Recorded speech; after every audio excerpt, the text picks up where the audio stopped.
What is up, guys? It is MetroGame75 here today. We're playing Sakura Succubus 7, and this is part 3. And here we are in the kitchen with Elizabeth. Well, this will never do. What won't? The ingredients available to me.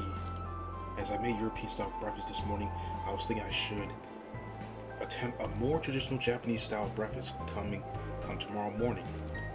Given I am in Japan now, it would seem only fitting. I would very like to expand my repertoire when it comes to cooking, and I also believe Japanese food would be more to your taste. I have something of a quandary.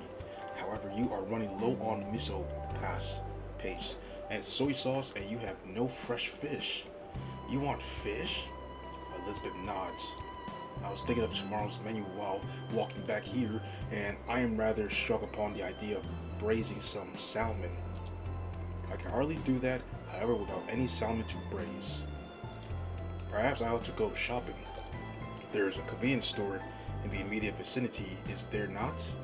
Yeah, there is. The closest store is less than a 10-minute walk away, but are you sure you want to step out at this hour? Or in the dark?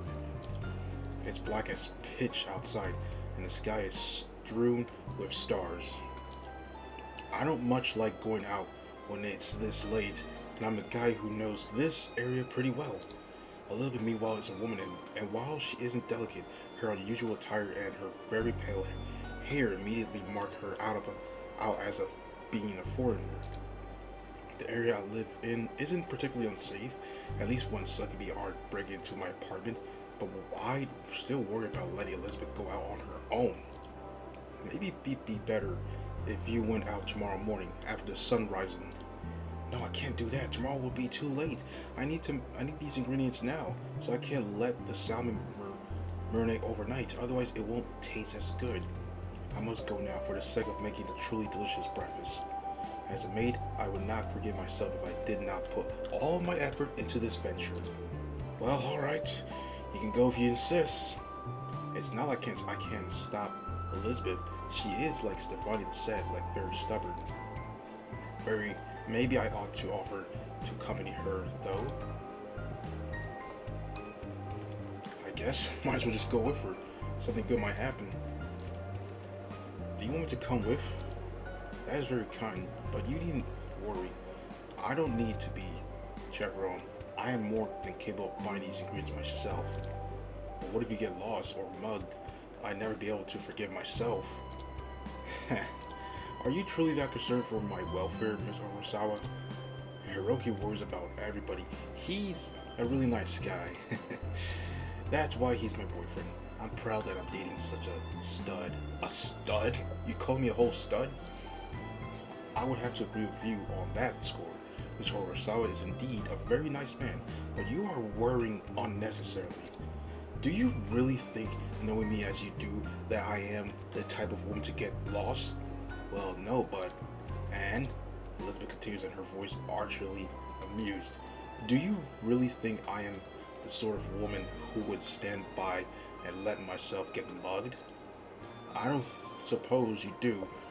No, but it isn't a matter of letting yourself get mugged if a group of men came at you with knives, then.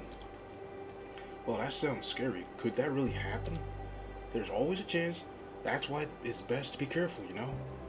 It's unlikely chance I would sooner get hit by a car crossing the road than I would fall foul of a group of knife-wielding hoodlums.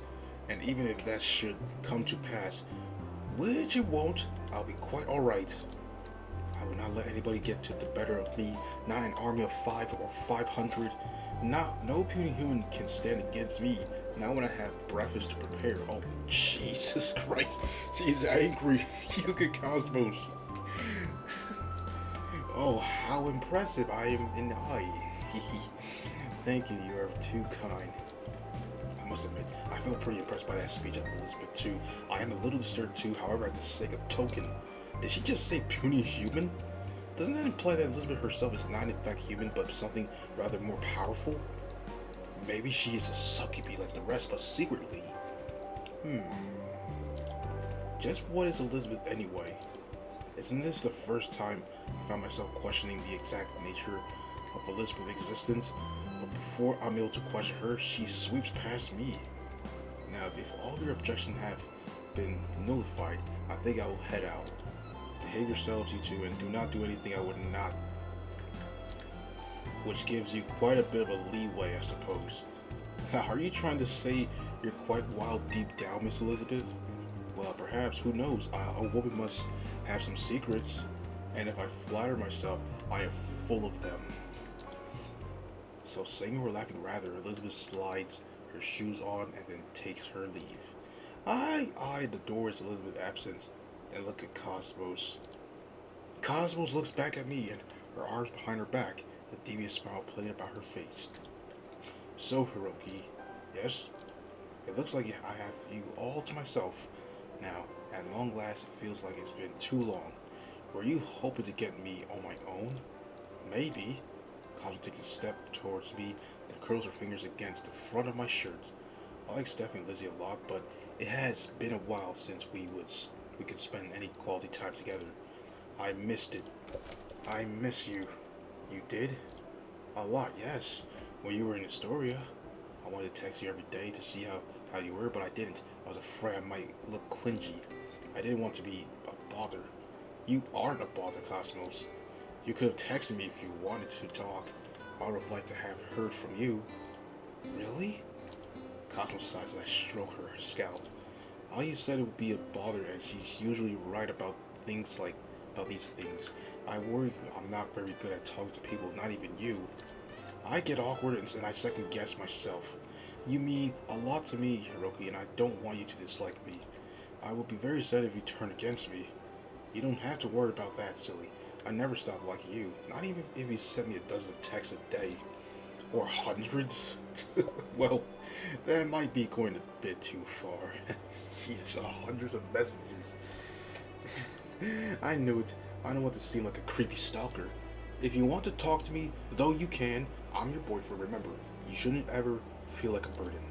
I might be busy, but I always try to find time for you, no matter how awkward you say you are. I get along with you just fine. I'm glad to hear it. You're so nice to me. But then again, you're nice to everybody. That's why Ayu likes you so much, though she says she doesn't, and it's why Steffi flew all the way from the store to spend time with you. I thought Ayu liked me because I smell good. What? You do smell good to a succubus, but I don't think Steffi is a succubus. She's a human woman, but she fell in love with you regardless. She fell for you because you're special. Oh boy. And I think you're special too. Yeah, okay. I work hard as your tour guide today, so I think I deserve some sort of reward. And what sort of reward would this be? You know what I mean. I want you to kiss me and to hold me, and I want to feel your body against mine. Would that be alright? I see. If that's what you want, then I smile. Sure thing, I'll kiss you, I'll hold you, and we could do a lot of more fun things together too. You're so cute, I can't help but want to pamper you. I lean in, cupping Cosmo's cheeks with one hand, my lips part. And then... I capture Cosmo's mouth in my own in a soft, tender kiss.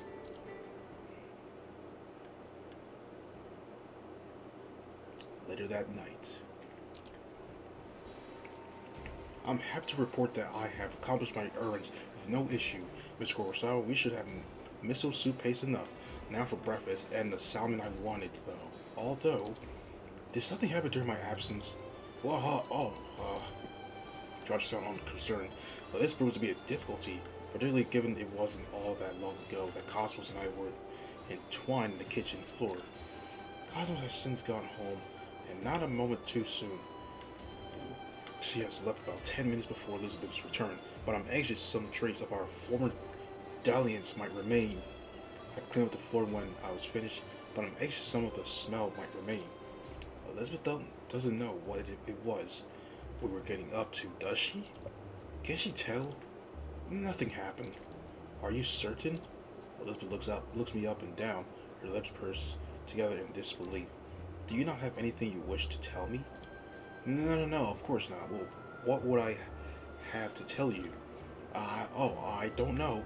I can't pretend to know how you spend your time, Miss Orbisauer, when I am not around. It would not bother me either if you and Cosmos had a bit of a fun, but Elizabeth takes a single step towards me, her voice dropping to a whisper that says, if you have any urges that you need to take care of, it might be for the best if you told Milady about them. She is very fond of you, and I'm sure she will have no qualms in satiating your desires. Damn, these words.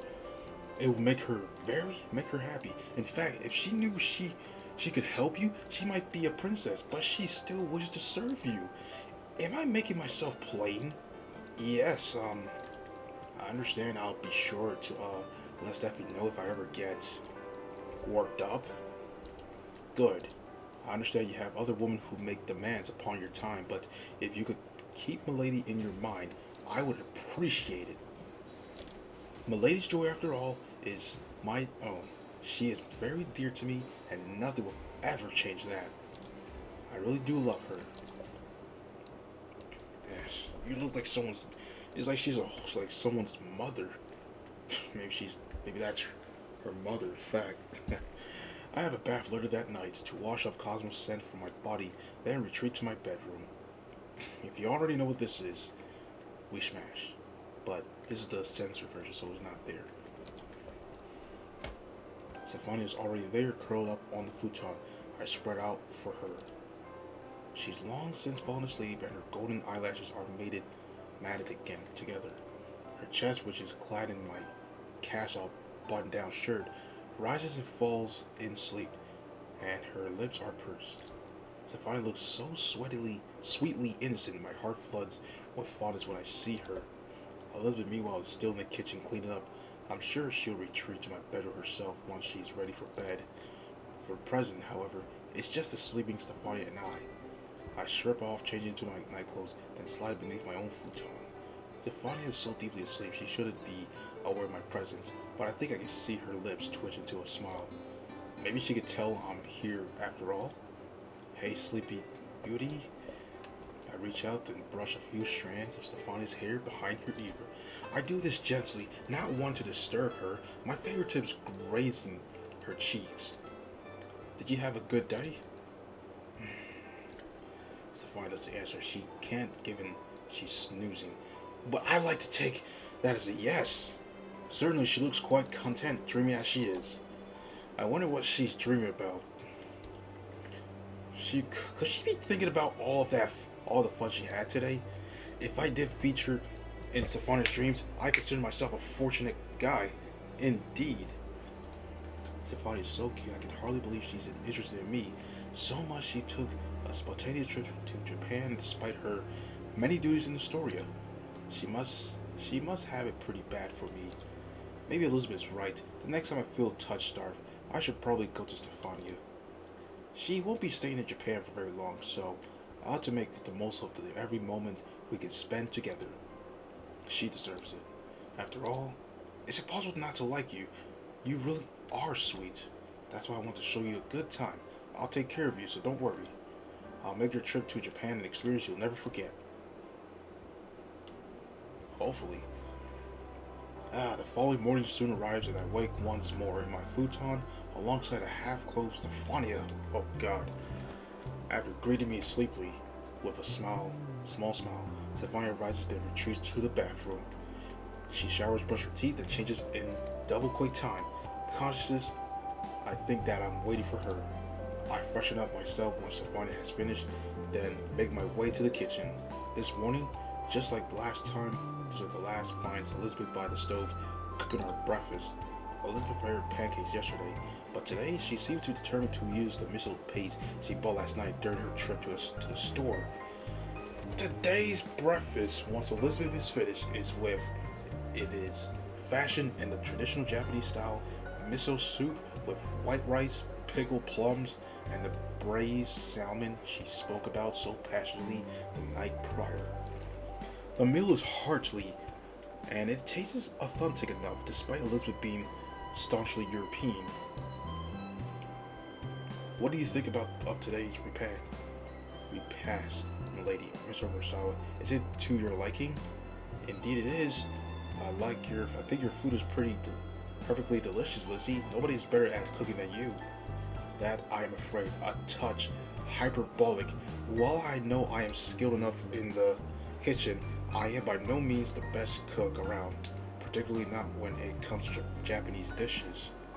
I fear I still need more practice. I'm not accustomed to using these kinds of ingredients, nor these flavors profiles. Miso in particular is rather unique. What do you think about it, Ms. Kurosawa? You are familiar with Japanese flavor profiles than either Milady or myself, so you would be a better judge on the matter. Is it the food I cook acceptable? It tastes great though, I ain't gonna hold you. It's definitely good. It's more than acceptable. It tastes great. I don't think it'd be the best, it'd be out of the place in a restaurant. Although what? If you have any complaints, no matter how small, please let me know. I fear I will not be able to improve otherwise. Do not worry about sparing my feelings. I wish only to know your honest opinion. Well, though the food does taste good, I think the flavor of the miso soup is a bit understated. I think you could have been more generous with the miso paste, you know. It isn't quite as good as my mother's miso soup or Hifumi's. I smile. Well, maybe you could ask Hifumi for pointers if you ever get the chance. She's really good at cooking, especially when it comes to Japanese food. I'm sure she'd be able to give you more actionable advice than I can. Is my mistress truly that talented at cooking? I think she is. She prepares fairly simple dishes, but she imbues them with so much flavor they're to die for. Oh, now I wish I could try my mistress miso soup myself. I knew my mistress was a talented karaoke player and a proficient actress, but I had no idea she was talented in the kitchen too. I suppose this should not come as too much of a surprise, though. Mistress really is an amazing woman. She could do anything. Hifumi is so amazing. I get only to be as talented as she is. I see. Thank you for your feedback, Ms. Kurosawa. It is most appreciated. If I am prepared for further Japanese dishes for you and Milady in the future, I shall try not to be so stingy with my flavor profiles. I wish to prepare food that is worthy of your discerning palates, worthy even of being prepared by Yamamoto Hifumi herself. I can tell I have a long way to go, but I shall not be disheartened. I vow henceforth that I shall do my very best. I wanna be the very best. You always do, Lizzie. You're such a hard worker. You say that as though it is commendable, but I assure you it is not. As your top maid, I ought to work hard. I would not forgive myself if I did not. So you say, but this food is plenty edible. It's better than my sorry attempts at cooking. I always half-ass things. I'm not very good in the kitchen myself, I must confess. I always seem to make pots and pans explode. My parents banned me from using the palace kitchens after my attempt at making cookies and set the oven on fire. What? Did that really happen? Oh yes. I almost sing my eyebrows off when I tried to make my cookies out of the oven. The cookies were, of course, unsalvageable. They were burnt to crisp. Oh, it was such a pity.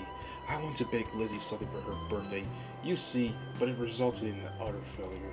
Lizzie tried one of my cookies, blackened though. It was, and she said it was good, but I know if she was only trying to spare my feelings. You know, I ain't gonna hold you. Even if it's bad, I know it's gonna be bad, but at least you try though, because next time you gotta pay attention to your cooking though, that's the thing. Lizzie is very considerate like that. I was not being considerate, lady. I tried one of your cookies because I wished to, knowing that it was something you created with your own two hands. Though its flavor was not the best, that is a nice way of saying it. That it was unspeakably awful. I still enjoyed it, and I appreciate it because you made those cookies with me in mind. No, don't just lie about this. You already know it's bad, and it's bad. Because if it's burnt, and it's going to be bad. So, it's going to be bad anyways. Like, don't just lie about it just to make her happy. Well, at least she can try again afterwards, you know. Always try. because we still have time. It was a very precious, valuable gift, one I shall not forget in a hurry. I was immensely flattered. I'm glad to hear, though, you did fall ill after forcing that cookie down. You were bedbound for 2 whole days. Wow, were Stefania's cookies really that awful? Color me intriguing. Just how bad could they have tasted? I almost want to try one myself, but maybe that's be akin to signing my own death warrant. The 3 of us continue to eat, all while engaged in idle chatter. The minutes slip by, and eventually we clear up our plates. Elizabeth collects our dishes, then begins to wash them. Stefania offers to help, but Elizabeth rejects her offer like she always does. It's sad. I guess Elizabeth doesn't need any help when it comes to household chores anyway, because she finishes the cleanup in double quick time and begins to sweep the kitchen. A few minutes pass by as noted by the clock upon my wall when, "Good morning, everyone. How are you? I am doing fine. Thank you." I know this reference. I'm gonna pull up words exactly from. Well, actually, the character, the scene. That is a good reference that they put in. Nice, Cosmos. I hope you didn't miss me too much. It's very good to see you again. Cosmos, I'm very glad to see you too. The pleasure's all mine. Likewise. You proved to be the most competent tour guide during yesterday's excursion. I am looking forward to the experience today's itinerary, as I believe is Milady. Oh yes, of course I can hardly wait. I'm glad to hear it. Cosmos shoots both Elizabeth and Stefania a thumbs up. I'll do my best. I don't want to let either of you down. Why have I disappointed you? You might behead me. Well, why would I do something like that? Well, I don't know. You are a princess. If anybody could issue an order to behead me, you could. That's crazy. I know what royalty are like. 1 minute it's all let them eat cake, and then the next it's off with their heads. That's crazy. I think you might have had the wrong idea about me, and I'm about the story in general. I'm not a tyrant. I would never order anybody execution, and even if I wanted to, I couldn't. Capital punishment is illegal in Astoria. We haven't executed anybody in over a century. Jesus. Like, even if somebody steal apples? That's crazy. Anything.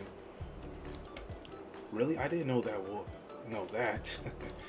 I guess I don't need to worry quite so much about incurring your wrath then. That means I can relax. When are you anything other than relax? I smile at Cosmos then, glance around my kitchen curiously. Where's Ayu? I thought she was supposed to be coming with you. Oh, Ayu is here. She was just too shy to introduce herself. I think she was afraid that Steffi here might be some kind of haughty, aloof princess. Well, now we know Steffi has never and would never execute anybody. There's nothing to worry about. You can come out, Ayu. Say hello. Don't be shy now. Here's Ayu. There's a good girl. Alright. I hear a familiar voice drifting from the doorway, then see a familiar face. A very pink pastel Ayu steps into the kitchen, her hands on her hips.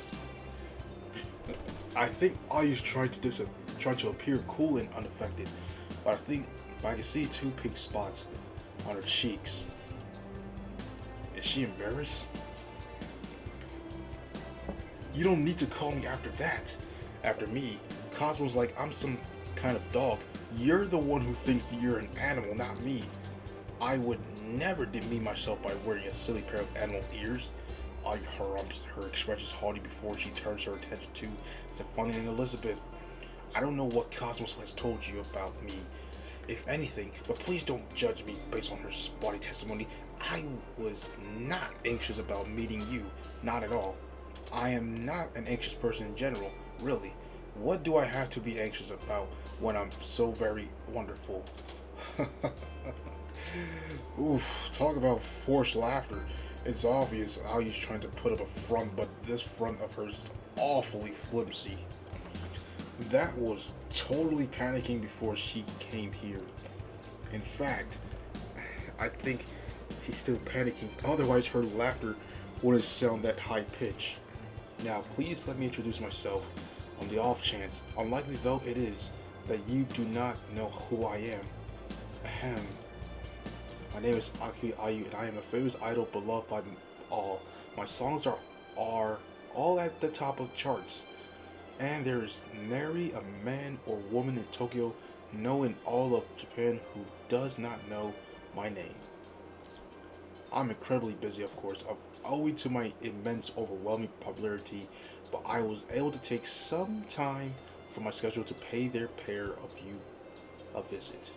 Consider yourselves grateful, peons, that I will be generous enough to bestow my exalted presence upon you.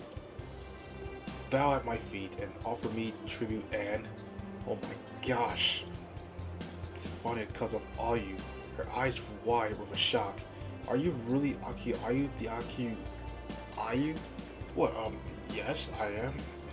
Is there a problem with that? Oh shit, oh no, there's no problem. It's quite the contrary. In fact, you see, I am a big fan of your music. Huh? You are? Yes, indeed. I love all your CDs, particularly your debut. I have listened to it so many times. All the words from every song by heart. Well, no way. I didn't think anybody from the story would have heard of my music. I have no idea I was that well known. Most people in the story are ignorant of you, alas. But then again, most of the story citizens are ignorant of Karuta too. They do not understand how wonderful Japan is. I'm not like the masses, however. I'm a big fan of your country and of its culture. And of course, I'm a big fan of you too. It was my interest in your music, in fact, which first helped me learn how to speak Japanese. I owe you a good deal, Ayu. Or can I call you Ayu Ayu? You're so cute and your songs are so upbeat and full of energy. I can't help but love you. Huh? You love me? Yes, I love you a lot.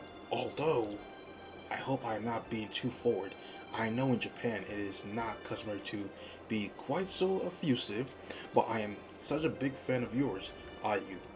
I felt incapable of controlling myself. If you do not like my compliments, however, I'll try to curb my impulses.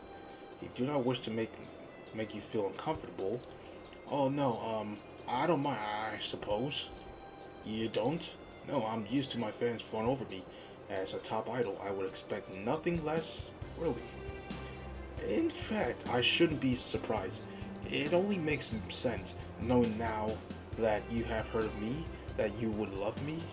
I mean, who doesn't adore Aki Ayu? I'm so gosh darn cute. Is it possible not to? Oh, I quite agree. You really are adorable. I've always thought you were cute just from looking at your photographs, but you're even lovelier in person. I'm used to seeing you in a frilly idol outfit. Of course, but your casual clothes are very cute too. You know exactly how to dress to flatter your body type. You're so pretty, I'm almost jealous. And your hair is so slick and long, glossy too. It must take such a long time to dry. You really are dedicated. Well, of course, as an idol, it would not do if I were careless when it comes to my appearance. I wouldn't want to let my fans down. They want me to be their cute, lovely Ayu Ayu, and who I am to deny them of that. Even when I'm not performing, I must take great care of ensure I look like the #1 idol I am. Bad hair days are a big no-no. Such as I brush my hair 100 times morning and night when waking and before sleeping. Oh my goodness, that sounds like such a hassle. It can be, but no amount of effort is too much. Now when it comes to pursuit of beauty, one doesn't simply come to Japan's top idol by accident. It's a crown I've had to fight for, tooth and nail. You're amazing, Ayu. I really am glad I was able to meet you. I am not worthy. If Ifumi was not already my mistress, then I would bow before your exalted feet in seconds. Ifumi? Ayu frowns protrude for a few moments before, "Oh yes, I remember that. Ayu with me, Marina's home month prior. Hifumi faced off against Safari in the Karuta Championships. She saw, therefore, just as I did, how Safari bowed before Hifumi after her defeat and begged to become her disciple. Stefania and Hifumi grew even closer during Hifumi's stay in Sistoria, and Stefania is well and truly in awe of her. Stefania continues to call Hifumi her mistress despite Hifumi's personal desire to be more of a big sister figure. I guess Stefania is the sort who, despite being a princess, gets starstruck easily. First she lost her mind over Hifumi, and now she looks almost as impressed by Ai. Her hero worship is kind of cute actually, though while Hifumi might be deserving of respect, I'm less certain about Ayu. Personally, I find Ayu a little too rancorous to want to bow down before her. Her moods are way too mercurial. I think I'd be afraid she stepped on me. You're close to Hifumi, aren't you? I would not like make assumptions about my mistress' feelings, but I suppose we are somewhat close, yes. I am very fond of my mistress, but please do not get the wrong idea. I am sure with time, I will be able to become fond of you too, Ayu. You might be my mistress, but I think you are very incredible too. You are a true diva. Oh, Ayu, a diva? Ayu's a diva, alright, in more than one sense of the world. I murmur under my breath. Not that anybody seems to hear me. Ayu's too busy eyeing up Stefania. Well, of course I'm incredible. I'm well aware of how wonderful I am. So much so you hardly need to tell me. Being complimented so much can be rather boorish when one has heard all these compliments so many times before. So you say, but you're blushing. Kazu smiles and nudges Ayu in the side with her elbow. I think you're happy, really, that Steffi likes you so much. Don't you feel relieved? Of course not. It's not like I was worried or anything. I know I'm irresistible, although, while I am the recipient of a good many compliments, it is rare that these compliments come from pretty women, let alone princesses. I suppose there's something a bit surreal about being fawned over by a genuine member of royalty. It's strange, but it really isn't a bad feeling. Your affection is of course expected, but, well, thank you for being so welcoming, Your Highness. I am most pleased to make your acquaintance. I am very pleased to make your acquaintance too, though you needn't call me Your Highness. That sounds awfully stuffy. How should I refer you to then? What would be the most appropriate manner of address? Oh, I know.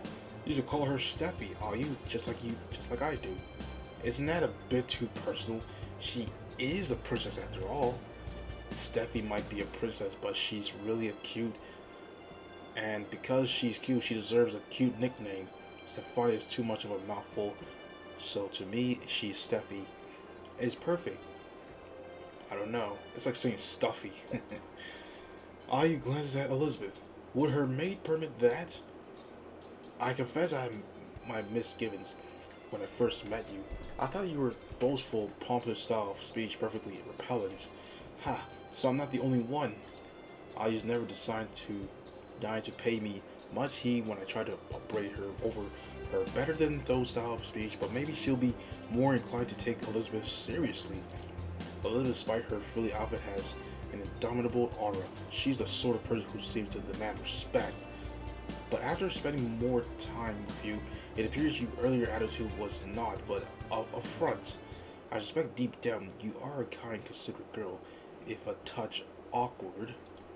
That sounds like Ayu, alright. For such a beloved idol, you really are awkward. Awkward? Ayu scowls. I am not. You take that back. I can't. I won't. It's true after all. No, it isn't. It is. It isn't. It is. Ahem. Are you two quite done? Oh, yes. My apologies, Miss Elizabeth. Good. Now then, though you did not make the best first impression upon me, Miss IQ, I sense that you are not all bad. A little bit right there. Ayu isn't all bad. She's only mostly bad. I'd say she's at least 70% rotten, though the remaining 30% of her is rather sweet. If only Ayu could be sweethearted 100% of the time. That'd be the case. I don't mind if you wish to become closer to Milady. While I would never dream of calling her Steffi myself, you may. I think Milady might appreciate it. Oh, very well. And I do not care for such closeness myself. But it is very good to meet you, Steffi. You seem very sweet, though your mate has quite the sharp tongue, and I hope that this will be the beginning of a wonderful acquaintance between the pair of us. I have never spoken to a noble before, other than Lady Yui, but you seem far more agreeable than she is. I would be flattered if we could spend more time together. Sheesh, man, she is so demanding. What the hell? An hour later. Oh my goodness, is this one of these most vaunted theme parks I've heard of so much about? That's right, this is Yamiria Land, a theme park full of love, hopes, dreams, and very fast roller coasters. I've been here a few times before to make vlogs on my MyTube channel. I've even live streamed here a few times. One of my fans kept tipping me to make me eat a bunch of corn dogs, and then they had me go on the spinning cups 5 times in a row. I don't really understand why they did that, but it was a lot of fun. I wonder. I have sneaking suspicion as to why this so-called fan of Cosmos might have been actually eat a bunch of junk food and go on a fast spinning ride several times in succession, but I'll keep it to myself. Cosmos, for all the lewd outfits she's often dressed up in, seems pretty innocent. When it comes to the true depths of preservation, some people can sink.